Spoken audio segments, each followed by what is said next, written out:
bienvenue à nouveau sur le plateau de In Studio. Je suis Audrey Mac. Nous sommes ensemble pour discuter un sujet assez tumultueux pour certains au sujet des fausses doctrines de la guérison.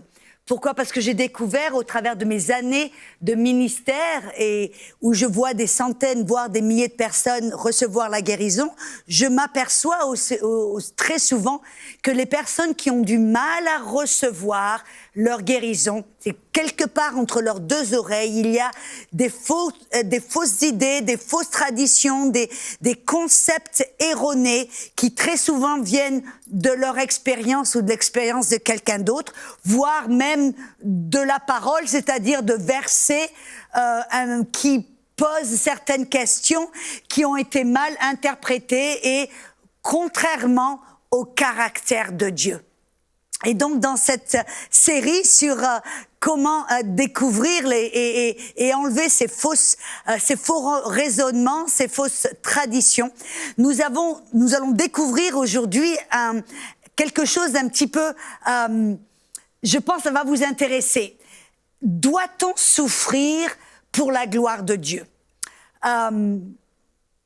Vous savez qu'il y a dans certains milieux une doctrine de souffrance et c'est vrai que nous sommes appelés à souffrir avec Christ, comme Paul disait, à vivre et à partager les souffrances de Christ.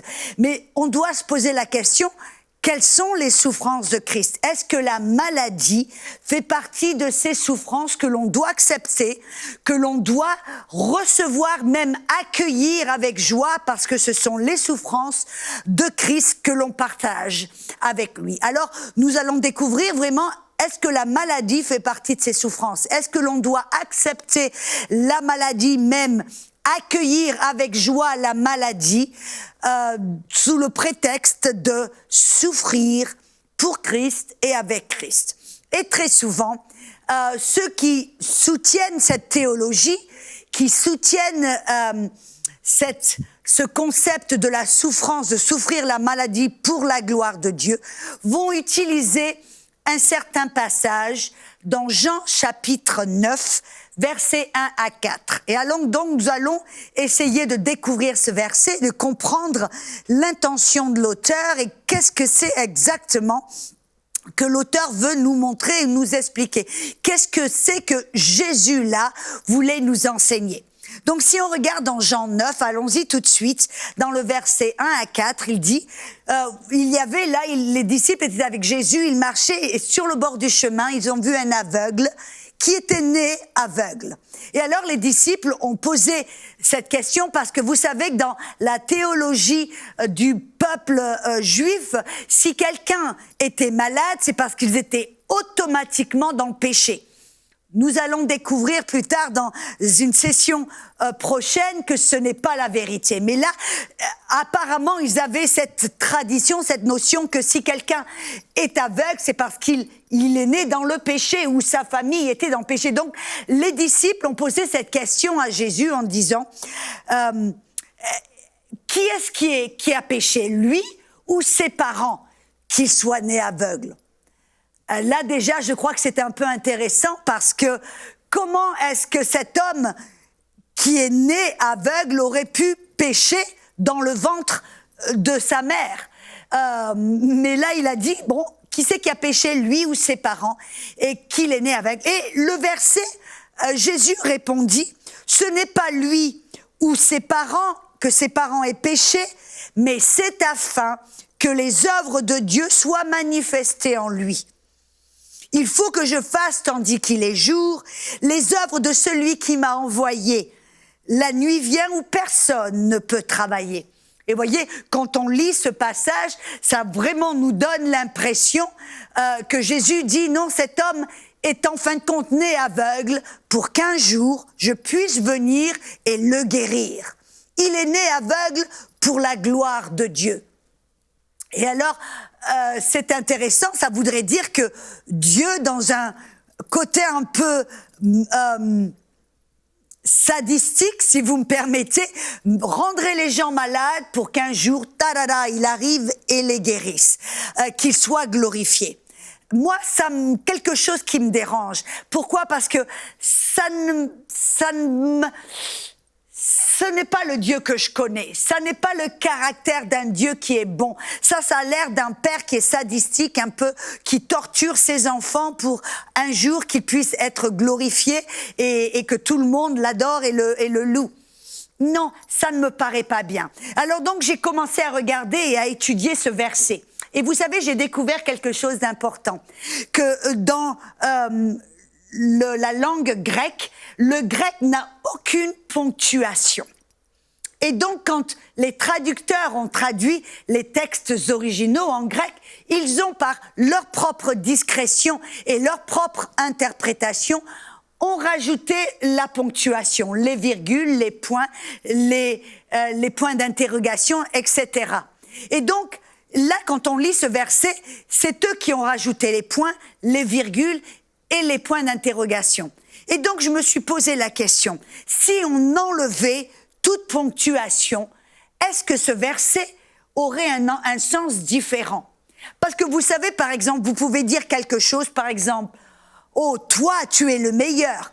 Selon l'intonation ou la ponctuation, ça peut avoir un sens complètement différent. Par exemple, je peux dire « Oh, toi, tu es le meilleur ». Ou je peux dire « Toi, tu es le meilleur ». Et vous vous rendez compte que ça a un sens complètement différent. D'un côté, on pose la question comme je me demande vraiment si tu es le meilleur, non, je le crois pas. Et de l'autre côté, c'est une affirmation, un encouragement disant ouais, toi, j'affirme, tu es le meilleur. Voyez, donc nous ne pouvons pas, quand on lisant notre Bible, voir l'intonation de Jésus. Et on ne peut pas entendre son intonation.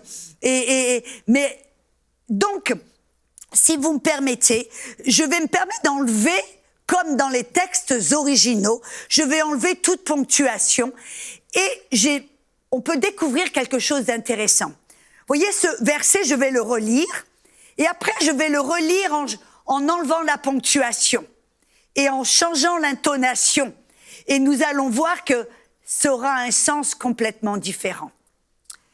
Et voyez, nous sommes fidèles aux textes originaux. Je ne suis pas en train de commettre une blasphémie en changeant la Bible. Non, je me réfère aux textes originaux qui n'avaient aucune ponctuation. Et là, donc, on voit, la Bible nous dit, Jésus répondit, ce n'est pas lui ou ses parents que ses parents aient péché, mais c'est afin que les œuvres de Dieu soient manifestées en lui. Point à la ligne. Il faut que je fasse, tandis qu'il est jour, les œuvres de celui qui m'a envoyé, car la nuit vient où personne ne peut travailler. Ok, vous m'avez bien entendu, maintenant, je vais enlever la ponctuation. Et écoutez un petit peu. Jésus répondit, ce n'est pas que lui ou ses parents aient péché, mais afin que les œuvres de Dieu soient manifestées en lui, il faut que je fasse, tandis qu'il est jour, les œuvres de celui qui m'a envoyé, car la nuit vient où personne ne peut travailler. Est-ce que vous avez remarqué quelque chose là?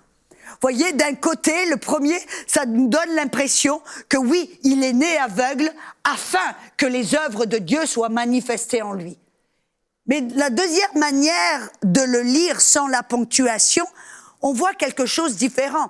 Que Jésus disait, en fin de compte, Jésus ne rentrait pas dans des débats théologiques avec les disciples. Il leur disait, en fin de compte, ce n'est ni lui, ni ses parents qui aient péché. Mais afin que les œuvres de Dieu soient manifestées en lui, il faut maintenant que je fasse les œuvres de Dieu. Il faut que je le guérisse car j'ai plus beaucoup de temps à perdre. Je sais que je n'ai que 3 ans et demi à travailler, à détruire les œuvres du diable et je dois travailler pendant qu'il fait jour car la nuit vient bientôt. Ouais, j'ai paraphrasé, mais est-ce que vous voyez un petit peu le sens maintenant que ça veut dire quelque chose de complètement différent? En fin de compte, Jésus, comme j'ai dit auparavant, a refusé de rentrer dans un débat théologique. Vous voyez, la Bible même nous l'encourage. Je dis, si quelqu'un veut débattre, veut commencer à discuter dans des points théologiques, ne rentrez pas dans ce genre de débat. L'apôtre Paul nous commande d'éviter ce genre de personnes, car ça ne crée que de la confusion, des débats, de la chamaille, bref. Et là, donc, Jésus ne voulait pas rentrer dans un débat théologique, mais qu'est-ce qu'il leur a montré? C'est qu'il n'avait pas de temps à perdre. Il n'y avait plus beaucoup de temps parce que pendant qu'il fait nuit, on ne peut pas travailler. Et Jésus leur a dit, mais afin que les œuvres de Dieu soient manifestées en lui, je dois me mettre au boulot, ou je dois travailler pendant qu'il est temps, pendant qu'il est jour. Jésus nous montrait quelque chose d'important, que cet homme avait besoin de guérison et qu'afin qu'il puisse être guéri, il n'avait pas de temps à perdre, il devait se mettre à l'œuvre et le guérir. Et vous savez, c'est intéressant dans la Bible, la parole « afin que », la parole « afin », dans le grec, c'est la parole « ina », H-I-N-A. Et ça ne dénote pas et ça ne montre pas la raison, ça montre le résultat. Ce que Jésus voulait montrer là, le point sur lequel il voulait s'appuyer, c'est que oui, cet homme est né aveugle, c'était ni lui ni ses parents qui avaient péché, mais le résultat serait, mais Jésus devait se mettre au boulot afin que cet homme puisse être guéri. Il n'y a plus de temps à perdre. Bref, c'est ce que Jésus voulait montrer aux disciples. Ne perdez pas du temps dans des débats théologiques. On n'a pas beaucoup de temps. Pendant qu'il fait jour, on doit travailler. Quand la nuit vient, c'est difficile de travailler. Alors là, Jésus voulait montrer que le Père serait glorifié, non pas au travers de la maladie, mais il serait glorifié quand cet homme allait recevoir sa guérison. Parce que Jésus, c'était son but. Et voyez, moi, cette interprétation est fidèle au caractère de Dieu. Parce que c'est fidèle même aux autres versets qui nous révèlent la vraie nature de Dieu, qui est Jésus. Vous vous rappelez ce que j'ai dit? Jésus est notre théologie parfaite. Qu'est-ce que Jésus a dit? Dans Jean 10, il dit, l'ennemi vient pour tuer, dérober, détruire, mais moi je viens pour vous donner la vie et la vie en abondance. Acte 10, 38 nous dit que Jésus a été oint du Saint-Esprit de puissance qui allait de lieu en lieu pour faire du bien et guérir tous ceux qui étaient sous l'empire du diable. On voit, c'est ce que Jésus voulait faire. Même dans 1 Jean 3, 8, il dit, pour ce but, le Fils de Dieu apparu afin de détruire les œuvres du diable. Donc le « afin que », ça ne montrait pas la raison pour laquelle cet homme était né aveugle, ça nous montre que le résultat serait que Jésus allait le guérir, il n'allait pas perdre de temps dans des débats théologiques et il allait le guérir parce que ça, c'est non seulement la volonté du Père, et c'est vraiment la mission de Jésus. C'est pour ça qu'il est venu sur la terre. Amen. Alléluia. Et voyez, moi ça me rassure parce que je sais que Dieu, il ne change pas. Qu'un jour, il va guérir, l'autre jour, il va rendre malade, un jour, il va vous faire naître aveugle, l'autre jour, il va venir, hop, voilà, je vais te guérir. Moi, ça n'est pas un bon Dieu en qui je peux faire confiance. Ça ne démontre pas la fidélité, la générosité, la bienveillance de Dieu. Non, ça, pour moi, ça paraît d'être un Dieu malsain, un peu tordu, un petit peu sadistique. Mais ce n'est pas mon Dieu, n'est-ce pas? Donc, voyez, dès qu'on enlève la ponctuation de ce verset, on découvre, et on peut peut-être, si vous me permettez, on peut peut-être rajouter son intonation. Parce que Jésus, vous avez remarqué que Jésus ne voulait jamais rentrer dans des débats théologiques. Et Jésus ne perdait pas de temps avec des questions qui n'avaient aucun sens, qui n'aboutissaient à rien. Et donc, je peux, si vous me le permettez, m'imaginer que Jésus disait, mais les gars, mais enfin, ce n'est ni lui ni ses parents qui sont nés. Mais je vous dis la vérité, afin qu'il puisse être guéri et glorifier Dieu, on doit faire les œuvres de Dieu. Amen. Alléluia. Il y a aussi un autre passage. La mort de Lazare. Ça amène pas mal de discussions et pas mal de questions. Parce que les gens se disent, mais Jésus a permis que Lazare meure, c'était son désir, il a fait tout ça parce qu'il voulait venir et être glorifié, le ressusciter des morts. Oui, je sais que Jésus est la vie et la résurrection. Que le cœur de Jésus, c'était de ressusciter Lazare.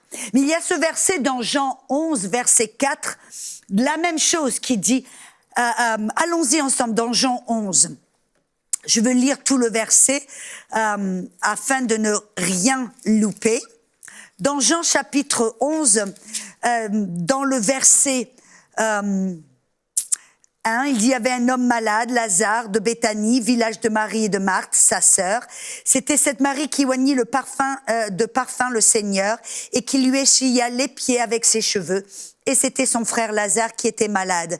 Les sœurs envoyèrent dire à Jésus, « Seigneur, voici, celui que tu aimes est malade. » Après avoir entendu cela, Jésus dit, « Cette maladie n'est point à la mort, mais elle est pour la gloire de Dieu. » Afin, voyez la même parole, afin que le Fils de Dieu soit glorifié par elle. Ce verset, de la même manière, nous donne l'impression que Lazare est tombé malade et que Lazare est mort par le dessein ou le but divin de Dieu, afin que Dieu soit glorifié.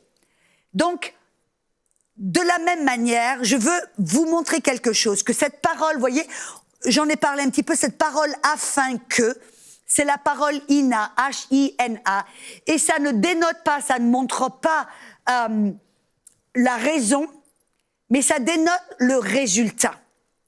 On voit là que Jésus, en fin de compte, il disait que si vous me permettez, on utilise très souvent, on dit souvent oui, ce que l'ennemi a fait pour détruire, Dieu va le tourner pour sa gloire et pour son bien. Donc, ce que Jésus disait là, cette maladie, cette mort, ne va pas se finir, ça ne va pas se finir par la mort, mais ça va se terminer par glorifier Dieu. Vous vous rappelez, dans la Genèse, si vous allez dans Genèse chapitre 50, quand vous voyez Joseph, ses frères l'ont vendu à des Égyptiens, ils l'ont jeté dans la fosse, ils ont essayé de le détruire, de le tuer. Bref, il lui est arrivé, le pauvre Joseph, il lui est arrivé une liste de choses qui ont essayé de le tuer, de le détruire, de le dérober. Bref, mais écoutez ce que Joseph dit. Dans Genèse chapitre 50, dans le verset 20, il dit « Vous avez médité de me faire du mal, mais Dieu l'a changé en bien pour accomplir ce qui arrive aujourd'hui, pour sauver la vie à un peuple nombreux. » C'est le même principe. Voyez, ce que l'ennemi a voulu faire pour tuer Lazare, pour le détruire, Dieu le prend et va le tourner en bien et Dieu sera glorifié. Et en d'autres mots, quand Jésus a dit « afin que le Fils de Dieu soit glorifié », il ne montrait pas la raison de cette mort, il montrait le résultat, comment ça allait aboutir, comment ça allait se terminer. Amen, alléluia. Et on voit en fin de compte que oui, Lazare est mort, cette mort l'a tué, mais c'est pas Dieu qui l'a tué ou qui l'a rendu malade pour faire demi-tour et dire voilà maintenant je vais être glorifié, je vais le ressusciter. Mais c'est l'ennemi. Jésus est la théologie parfaite. Il a dit l'ennemi ne vient que pour tuer, que pour dérober, que pour détruire. Mais moi je viens pour donner la vie et la vie en abondance. Qui c'est qui a essayé de rendre Lazare malade? Qui c'est qui l'a essayé de le tuer? Qui c'est qui l'a tué? Est-ce Jésus? Est-ce Dieu? Non, c'est Satan. C'est ce que Jésus nous dit. Satan. Mais Jésus est venu pour détruire les œuvres du mal. Et ce que l'ennemi a essayé de faire pour détruire Lazare, Dieu l'a utilisé, l'a tourné pour sa gloire, pour en faire quelque chose de glorieux. Amen. Et la vérité, c'est que si la maladie venait de Dieu pour qu'il soit glorifié, ça veut dire que la guérison se passerait indépendamment de l'homme. Est-ce que vous comprenez? Si la maladie vient de Dieu, indépendamment c'est Dieu qui a créé la maladie, c'est Dieu qui le rend malade. Si c'était Dieu qui en était l'auteur, alors la maladie se ferait indépendamment de l'homme. Mais on voit que ce n'est pas le cas. Parce que vous vous rappelez ce que Jésus a dit à Marthe. Il dit, ne t'ai-je pas dit que si tu crois, tu verras la gloire de Dieu. Apparemment, la foi de Marthe, la foi de l'homme, la foi de Jésus était nécessaire pour ressusciter Lazare. Amen. Et notez que ce n'est pas la maladie qui a glorifié Dieu. Parce que très souvent, les gens, qu'est-ce qui se passe? Ils acceptent la maladie. Ils se résignent à la maladie. Ils se soumettent à la maladie en pensant qu'au travers de cette soumission, ils accomplissent le plan de Dieu. Et voyez, c'est ça le plan de l'ennemi. Le plan de l'ennemi, c'est que vous arrêtiez de résister, que vous vous soumettiez à la maladie. Et s'il peut vous convaincre que cette maladie vient de Dieu, qu'elle a un but divin, que c'est un outil entre les mains de Dieu pour qu'il soit glorifié, que vous puissiez marcher dans la grâce et être plein de grâce et de patience, et qu'au travers de cela, Dieu va être glorifié. Non, non, non, vous savez, ce n'est pas la maladie qui glorifie Dieu. De la même manière que dans l'exemple de Lazare ou dans l'exemple de l'aveugle que Jésus a rencontré sur le bord du chemin, ce n'était pas la maladie qui a glorifié Dieu. Non, non, non. Mais c'était la guérison. Cette guérison que Jésus a apportée. C'est la guérison qui a glorifié Dieu. Amen. On voit dans Ésaïe, j'aime bien dans Ésaïe 38, dans le verset 17 et 19, le prophète Ésaïe, il dit, voici, au lieu de la paix, j'avais amertume sur amertume. Mais toi, tu as aimé mon âme, la retirant de la fosse de destruction. Amen. Qui c'est qui a retiré son âme de la fosse? C'est Dieu, n'est-ce pas? Car tu as jeté tous mes péchés derrière ton dos. Car ce n'est pas l'enfer qui te louera. Non, non, ce n'est pas la mort qui te célébrera. Ceux qui descendent dans la fosse ne s'attendent plus à ta vérité. C'est le vivant, oui, le vivant est celui qui te louera. Comme moi aujourd'hui, le Père fera connaître au Fils la vérité. On voit là que le prophète Ésaïe nous montre que ce n'est pas la destruction, la mort qui célèbre Dieu. Ce n'est pas celui qui est en enfer, celui qui est mort, celui qui souffre, celui qui est dans la maladie qui peut célébrer, louer et glorifier Dieu. Mais c'est celui qui reçoit la guérison, celui qui sort de la fosse, celui qui est vivant et en bonne, qui peut célébrer Dieu. Parce que Dieu est un Dieu de vie. Rappelez-vous ce que Jésus a dit, je viens pour vous donner la vie et la vie en abondance. Amen. Donc, il est important de toujours garder cette théologie. Si vous lisez quelque chose dans l'Ancien Testament ou dans le Nouveau Testament, quelque chose qui vous amène un petit peu de la confusion ou qui vous empêche qui vous trouble un petit peu, n'essayez pas de décortiquer, d'aller, et surtout, dans des passages dans l'Ancien Testament, n'essayez pas d'expliquer Dieu, de comprendre Dieu, de connaître Dieu au travers de l'Ancien Testament. Allez vers Jésus, regardez Jésus. Est-ce que Jésus a rendu quelqu'un malade? Est-ce que Jésus, partout, quand il allait quelque part, il dit, attends, moi je vais te rendre malade, ou je refuse de te guérir? Non, non, non. On voit que Jésus n'a jamais rendu quiconque malade, n'a jamais laissé quelqu'un dans la maladie. Même, vous vous rappelez, dans Luc, quand il y avait ce lépreux, et la lèpre, c'est la maladie la pire de l'époque. Quand Jésus a vu ce lépreux, et ce lépreux s'est tourné vers Jésus, et il était un peu troublé parce qu'il n'était pas convaincu. Il savait que Dieu avait tout pouvoir, parce qu'il est allé vers Jésus, il lui a dit, je sais que tu peux me guérir si tu le veux. Et Jésus, on voit, voyez, n'a pas hésité. Jésus ne s'est pas tourné vers le Père en disant « Père, qu'est-ce que je dois faire? Je dois le guérir? Oui, non. Attends, je ne suis pas trop sûr. » Vous voyez, non, on voit que nulle part, Jésus n'a pas hésité. Il n'a pas attendu une seconde. Il s'est immédiatement approché vers ce lépreux. Il lui a mis la main dessus, l'a touché et lui a dit « je le veux ». Et la parole « je le veux », c'est « télo » et « télo ». Ça veut dire non seulement « je le veux », mais c'est mon désir, c'est mon intention, c'est ma passion, c'est ce que je désire, c'est ce que je veux faire, c'est ma mission, c'est ce que j'avais l'intention de faire. J'attendais avec impatience de le faire. Bref, Jésus a montré à ce lépreux que c'était toujours sa volonté. Il n'avait pas à se poser la question « est-ce que je le veux ?»